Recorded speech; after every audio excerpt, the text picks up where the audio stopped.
You do know, because you clicked on the video which has a title that explains exactly what I'm going to do. I'm going to finish talking about astrology.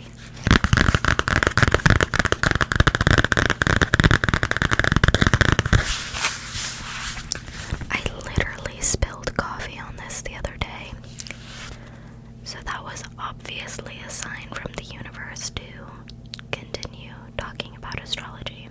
It was like, hey, look at me. And now there's little coffee stains right there and right there. So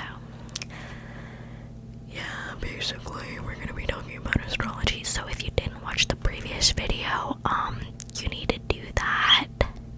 I'm kidding, you don't have to watch the previous video. I would prefer if you fell asleep right now. So I want you to get all comfy, get all cozy, find a comfortable seated or laying position, okay? Give your shoulders a little wiggle. Yep, that's right, wiggle them, tense them, and then release them, okay?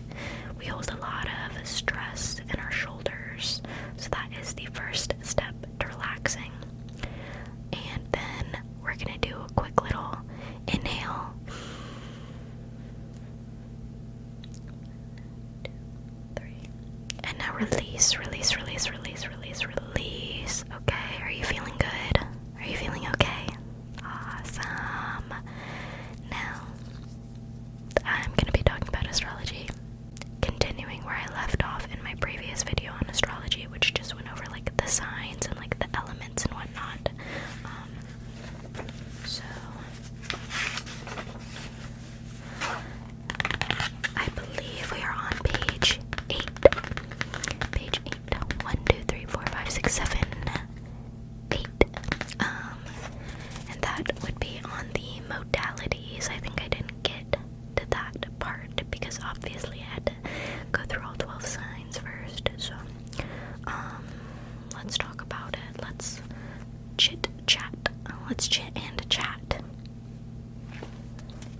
So, okay, the modalities are what does modality mean? Like, it's just like, it's like its role, you know? It's like, I don't know how to explain it. I'm not an expert, but I'm telling you about it like I am. So, whatever, let's keep it moving. So we've got 3 modalities that each sign falls into, okay? Our first modality is cardinal, and the little symbol is like a tent with a dot. So cardinal signs are Aries, Cancer, Libra, and Capricorn. So if you are one of those signs, then you are a cardinal sign, and the cardinal signs are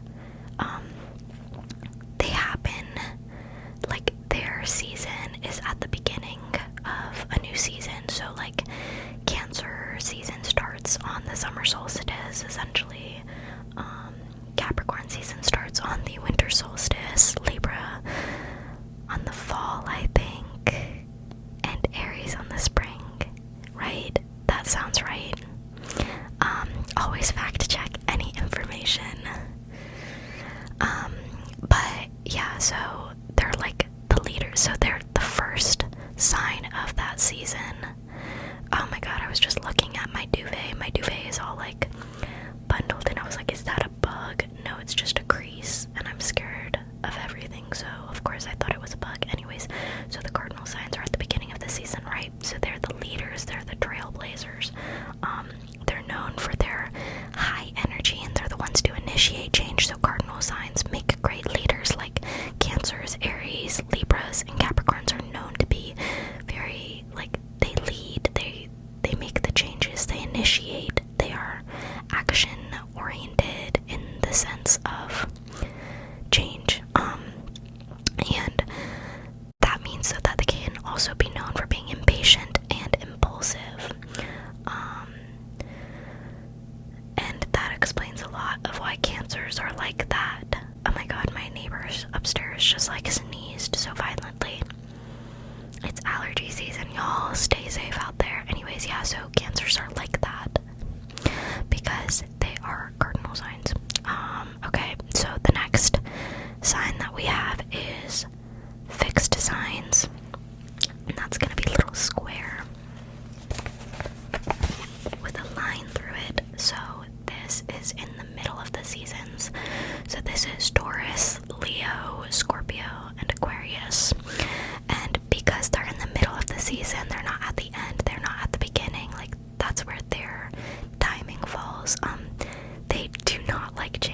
used to stability. They're very stubborn.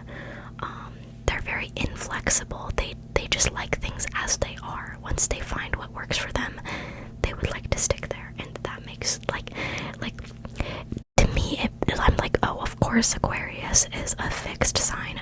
Like, no, like, duh, like, Taurus and Scorpio are totally fixed signs. Like, they hate change. They're so stubborn and set in their ways. And it's because their birth season falls in the middle of the season, the stable part of the year. But because of their ability to, like, because they focus on keeping things consistent and constant, they're known to be the workers. They're very determined. They like consistency. So, you know, there's a role for everybody. Our last modality is mutable signs. That's gonna be a little, it's a rounded tent with a dot in it. These are the signs that are at the end or changing part of the season. So that would be Gemini, Virgo, Sagittarius, and Pisces.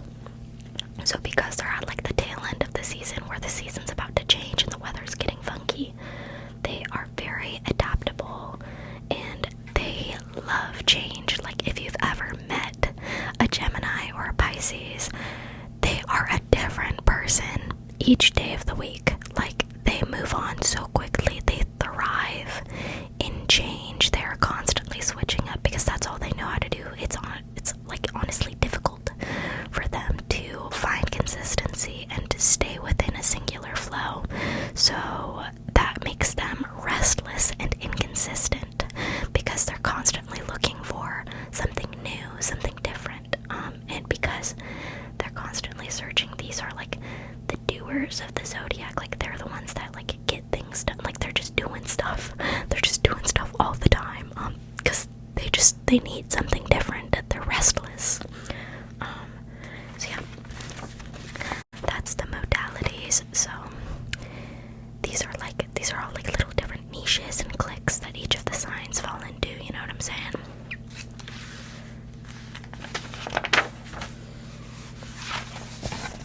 Let's talk about planets. Let's talk about planets. So, I always get so scared that my microphone isn't recording, and I have to like fluff it up just to double check that it is. But it's not as aggressive enough of a sound to make a significant wavelength on my audio recording software. And so then I just sit there and I doubt myself, and I'm like, well, how do I really know? I don't. I gotta trust the process, you know? Trust.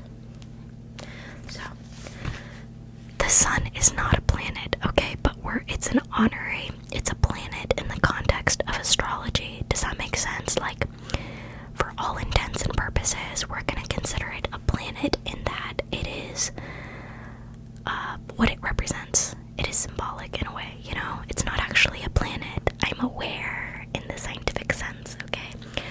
But it's a planet in this sort of sense. Yeah. Anyways, so the sun is a little circle with a dot in it. And the sun is your personality and your ego. So when I say I'm a Gemini sun, my personality and my ego is very influenced by Gemini, like, culture.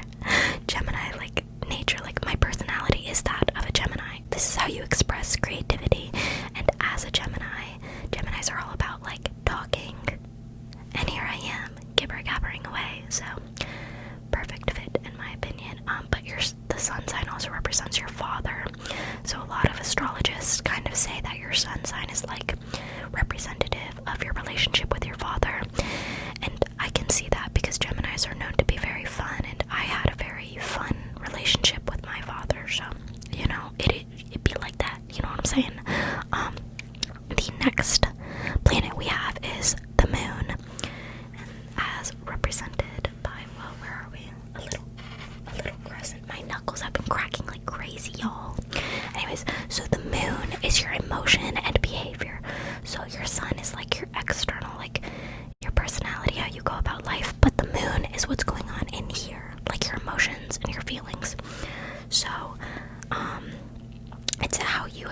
has sensitivity, and it's also related to your mother and your childhood.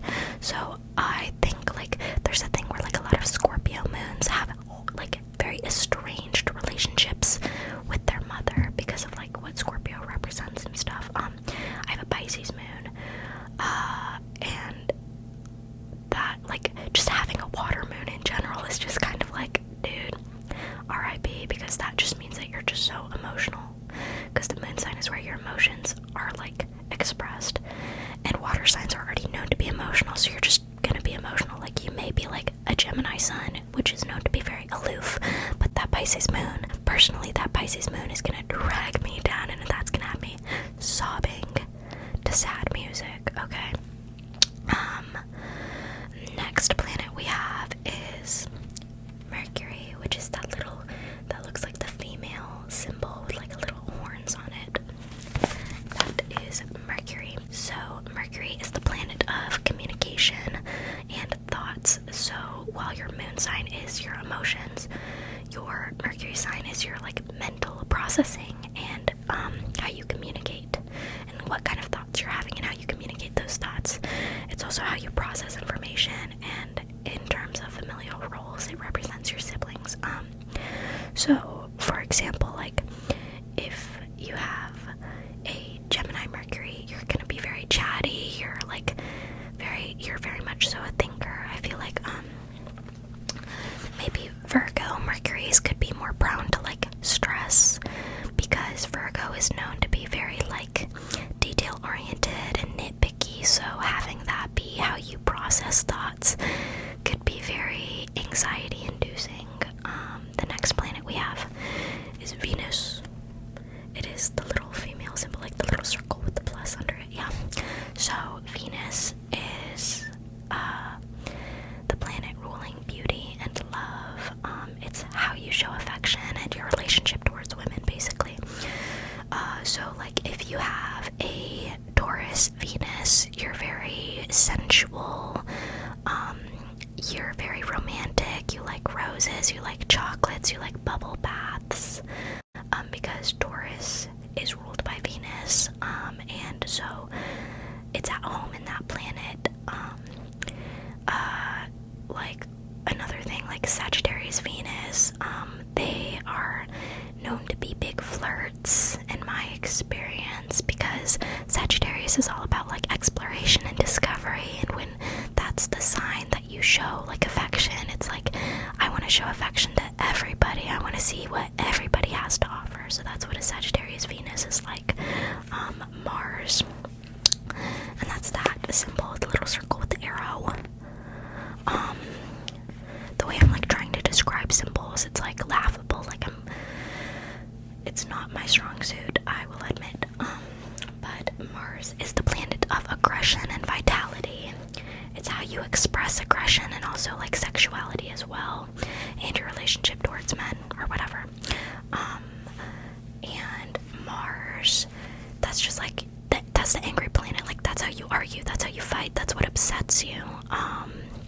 When I have a Cancer Mars, so when I get mad, I start to cry because Cancer is a very emotional sign. So when I get angry, I get emotional, I start to cry. Cancer Mars, and I'm gonna drag myself here, but Cancer is known to play the victim. So when a Cancer Mars is like angry at somebody, they're gonna play the victim, and I will admit I've totally done that on several occasions. The next planet we have is Jupiter. It looks like a funky little 4. This is gonna be mirrored because I'm not gonna mirror my freaking video.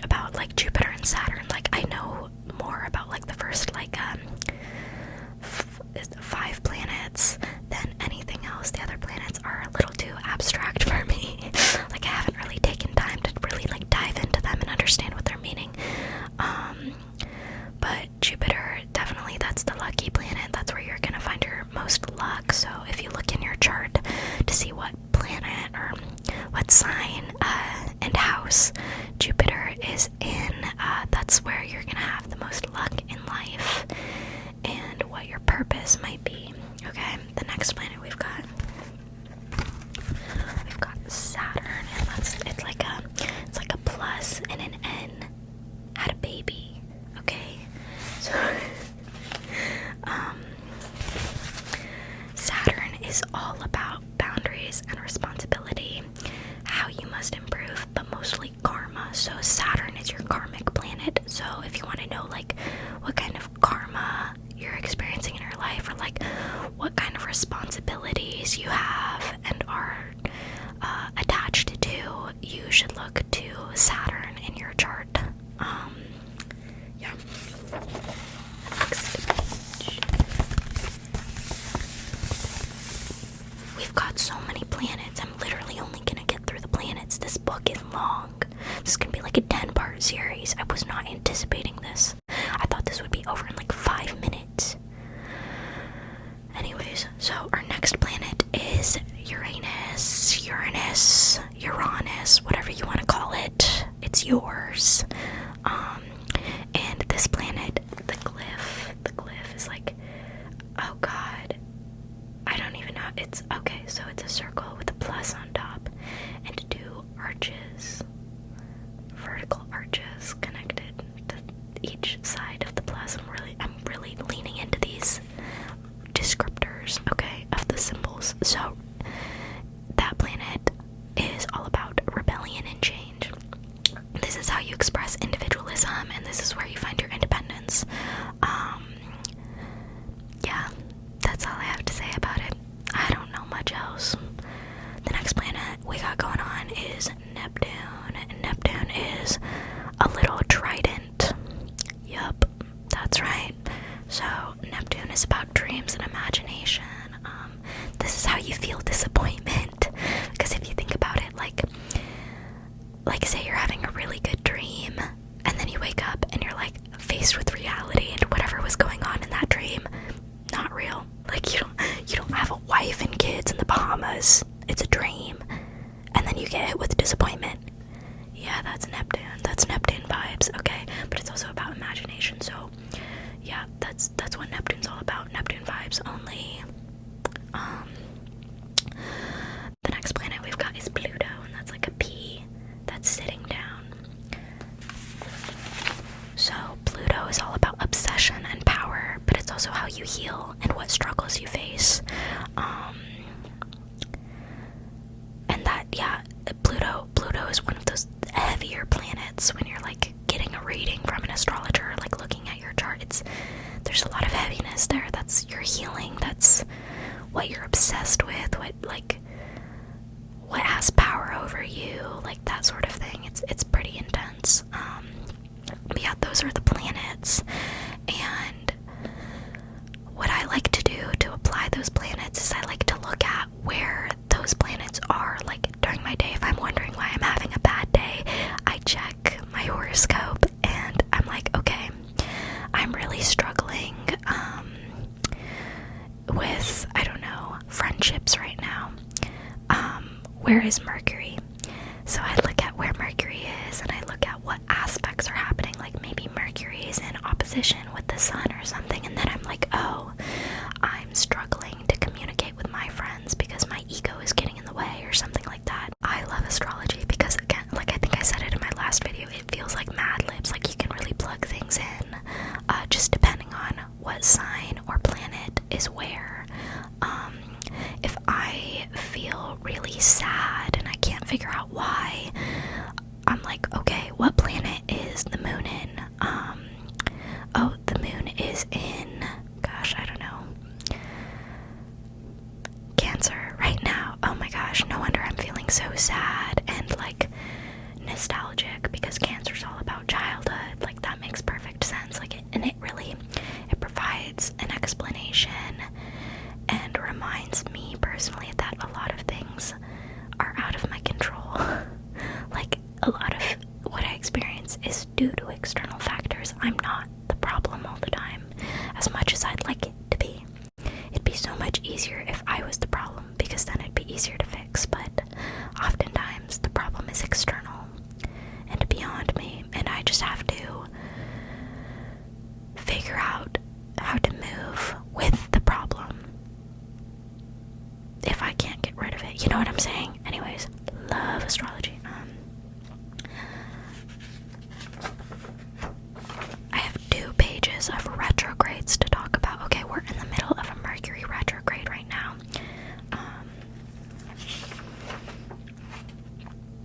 And retrograde is basically when the planets appear to be going backwards. So in an astrological sense, that basically means that everything that planet stands for and represents is just completely turned on its head. For example, we go through about 3 Mercury retrogrades a year, I'm pretty sure. And Mercury represents we just went over it, Mercury represents communication, technology, travel, thoughts, plans, that sort of thing.